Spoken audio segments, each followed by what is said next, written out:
Are you ready for your second lecture of the week? Hopefully this one will be a little bit more interesting and engaging.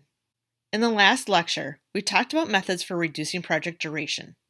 We talked about the project cost time duration graph, crashing scheduled activities, and ways to reduce cost if time is not an issue. Now, we're moving ahead to talk about leadership as a project manager. And just a reminder of where we are, we're moving on to Chapter 10, Leadership, Being an Effective Project Manager.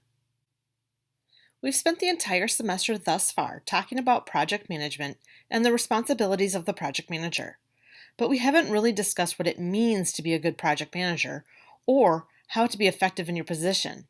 That's about to change. The job title we're talking about is project manager, but the title of the chapter is stressing leadership. So what are the differences? A manager deals with complexity. They formulate plans and objectives, monitor results, take corrective action, expedite activities, solve technical problems, serve as a peacemaker, and make trade-offs among time, costs, and project scope. A leader, however, deals with change.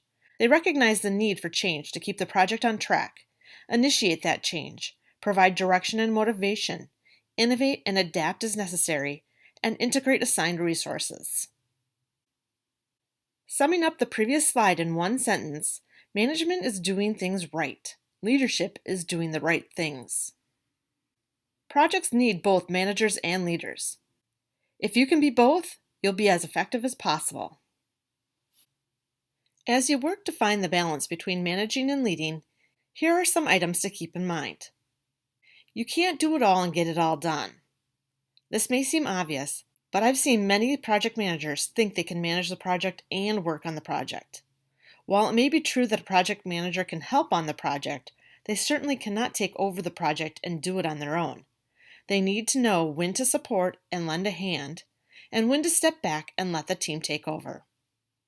Hand-on work is not the same as leading. This follows my previous statement. Being involved and aware is helpful, but micromanaging can increase pressure for the workers on the team. This may cause their efficiency level to drop and reduce the effectiveness of you as a leader. What's important to you likely isn't as important to someone else. This can actually be applied to any aspect of our lives. But staying with project management, different groups within the organization will have different stakes and different priorities.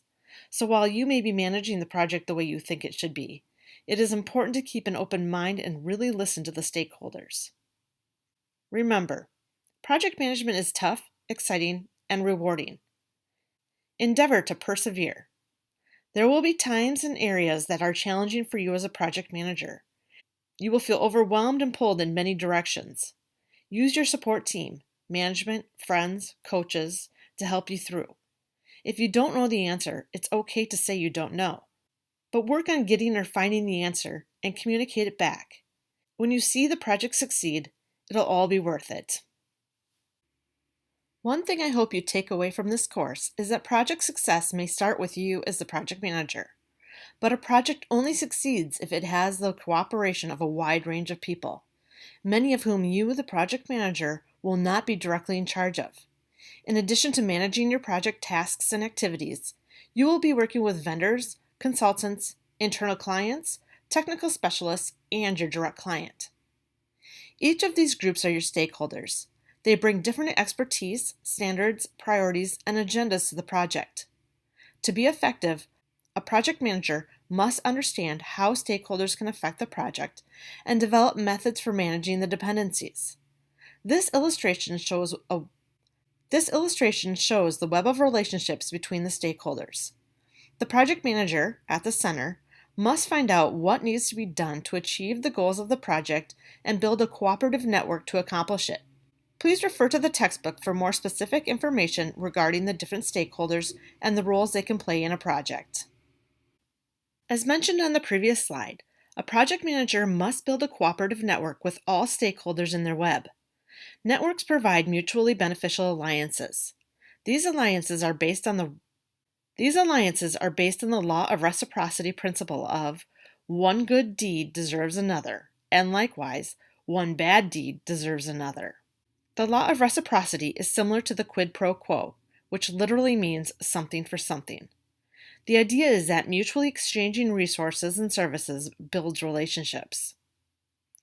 Cohen and Bradford describe the cooperative relationships which are built on the exchange of organizational currencies or favors as influence currencies. As the project manager, you need to understand the different influence currencies of your stakeholders, demonstrating that you understand the values and priorities of each group. The next two slides are tables taken from the textbook. I would encourage you to review the table in detail prior to the exam. For now, I'll be focusing on the 5 types of influence currencies described by Cohen and Bradford. These 5 types of currencies are task-related, position-related, inspiration-related, relationship-related, and personal-related. Task-related currencies come directly from the project manager's ability to contribute to others accomplishing their work, such as an additional manpower, money, or time to complete a segment of the project. Position-related currencies stem from the manager's ability to enhance others' positions within the organization. This could be done by giving a challenging assignment that could aid their development by developing their skills and abilities. Another example of this is sharing contacts with other people, helping them to expand their network. This last example is particularly poignant to the times, considering the impact of sites such as LinkedIn. When unemployment and uncertainty in the workforce are high, people become reluctant to share contacts. The fear is that if they give someone a contact and they make use of that contact, what happens if they face the need for that contact? Therefore, sharing contacts can be a very valuable currency for a project manager. Inspiration-related currency is perhaps the most powerful form of influence. Most sources of inspiration come from people's strong desire to make a difference and add meaning to their lives. Being able to take pride in your work often drives many people. Relationship-related currencies are more about strengthening the relationship with someone rather than directly accomplishing the project tasks. It's about forming relationships that go beyond normal professional boundaries and move into friendship. These relationships develop by giving personal and emotional support. And finally, personal-related currencies deal with individual needs and an overriding sense of self-esteem. A project manager can enhance a coworker's sense of worth by sharing tasks that increase skills and abilities. A sincere expression of gratitude for the contributions of others can also go a long way. The bottom line is that a project manager will be influential only if they can offer something that others value. Given the diverse group of stakeholders a project manager depends on, it is important that the project manager is able to gain and use the different influence currencies stated. The first step in building a social network is identifying those stakeholders on whom the project's success depends. From a project manager's perspective, this can be determined by answering the following questions. Whose cooperation will we need? Whose agreement or approval will we need? Whose opposition will keep us from accomplishing the project? You'll also need to consider what questions or concerns the stakeholders might have by putting yourselves in their shoes. For example, what differences exist between myself and the people on whom I depend? Goals, values, pressures, working styles, risks. How do these different people view the project? Are they supporters? Are they indifferent? Or are they antagonists? What is the current status of the relationship I have with the people I depend on? What source of influence do I have relative to those of whom I depend? Many project managers find it helpful to draw a map of the dependencies. The map you see here contains the dependencies identified by a project manager responsible for installing a new financial software system for their company. Once you've determined who your stakeholders are, you can begin to build a relationship with them. Management while wandering or walking around allows the project manager to get out of their office and have face-to-face interactions with their team. This allows the project manager to stay in touch with what is really going on in the project and build cooperation. Effective project managers are able to initiate contact with their stakeholders, anticipate potential problems, provide encouragement, reinforce the objectives and vision of the project, and intervene to resolve conflicts and prevent stalemates. They also find ways to interact with stakeholders who may work remotely or are not on site. Frequent communication allows the project manager to ease any concerns regarding the project. Research consistently shows that project success is strongly affected by the degree to which a project has the support of top management. This type of support is reflected in an appropriate budget, responsiveness to unexpected needs, and a clear sign of the importance of cooperation. Top management support is also a key factor in the project manager's ability to motivate the project team. To win the loyalty of team members, project managers need to be able to effectively fight for their projects. They have to be able to get top management to support their project and their team. Ways in which they can do this is get top management to rescind unreasonable demands, provide additional resources, and recognize the accomplishments of the team. Upper management has the ability to make or break a project, or at least try. This is why it is important for the project manager to develop relationships with those in upper management. Project sponsors can help defend the project if or when the project comes under attack by upper management. They can help shelter the project. Project managers should always keep sponsors informed of any problems that may cause embarrassment or disappointment. Another strategy used by effective project managers is leading by example. There are 6 aspects of leading by example. 1. Priorities. Actions speak louder than words. If a project manager claims the project is critical, but spends more time on other projects, the team may doubt the importance of their project. 2. Urgency. Through their actions, project managers can express a sense of urgency. This urgency can be seen in stringent deadlines, frequent status reports, and aggressive solutions for reducing project duration. 3. Problem solving. How a project manager responds to problems sets the tone for how others will respond to problems as well. If project managers focus on turning a problem into an opportunity, or determining what can be learned from the mistake, then others are more likely to do the same. 4. Cooperation. How project managers act toward others influence how team members interact with others. If the norm is treating others with respect and being responsive, others are more likely to follow suit. 5. Standards of performance. Veteran project managers know that if they want team members to exceed expectations, then they have to exceed others' expectations of a good project manager. 6. Ethics. How others respond to ethical dilemmas throughout the project will be in part determined by how they see the project manager respond to ethical dilemmas. Many team members base their decisions off what they think the project manager will do. If they think the project manager will act ethically, they are more likely to do the same. Questions surrounding ethics have already arisen in previous chapters that discussed padding of cost and time estimations. Ethical dilemmas involve situations where it is difficult to determine whether conduct is right or wrong. In a survey of project managers, 81% reported that they encountered ethical issues in their work.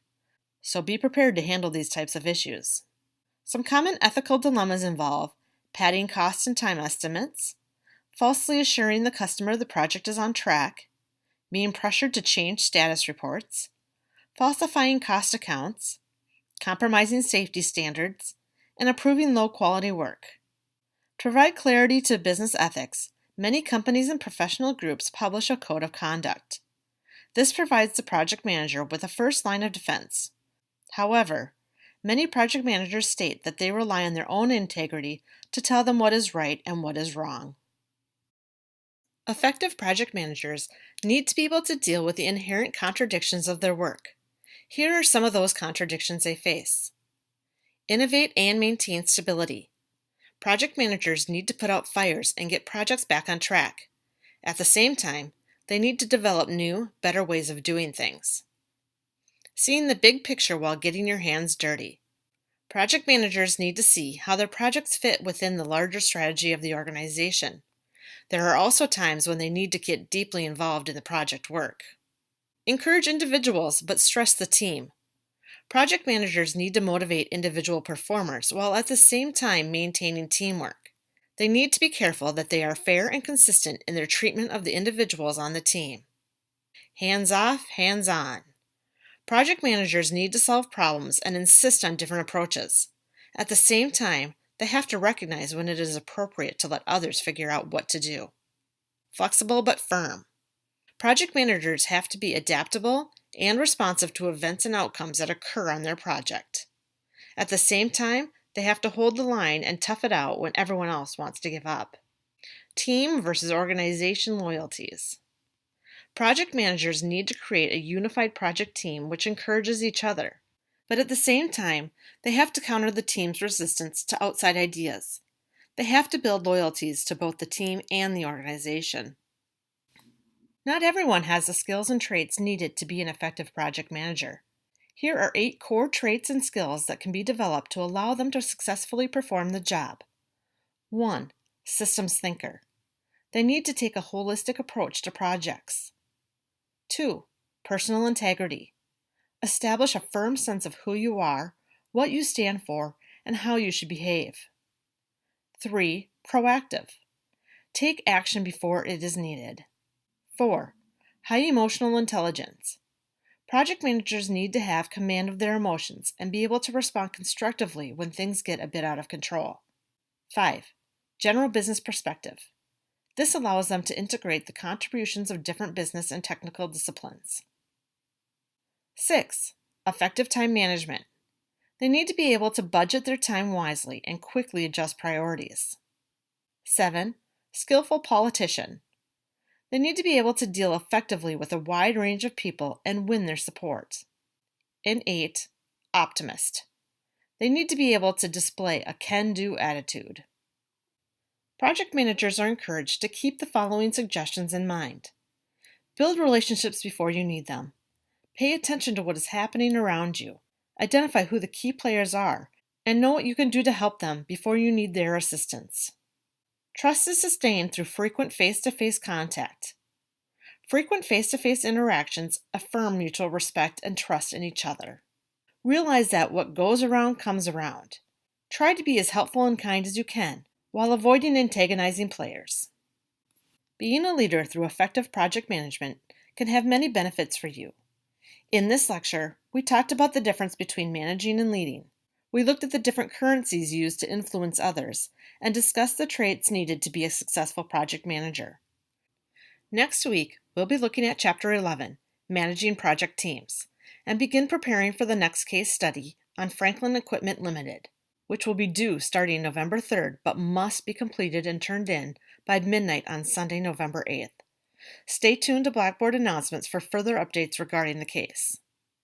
In addition to the weekly discussion board post, which is required, don't forget about the quiz for this week. The quiz will cover Chapters 8, 9, and 10. You can begin taking the quiz on October 27th, but it must be completed by midnight on Sunday, November 1st. As always, if you have any questions or concerns, please feel free to reach out to me. I'm happy to help in any way possible. Thanks, and have a great week.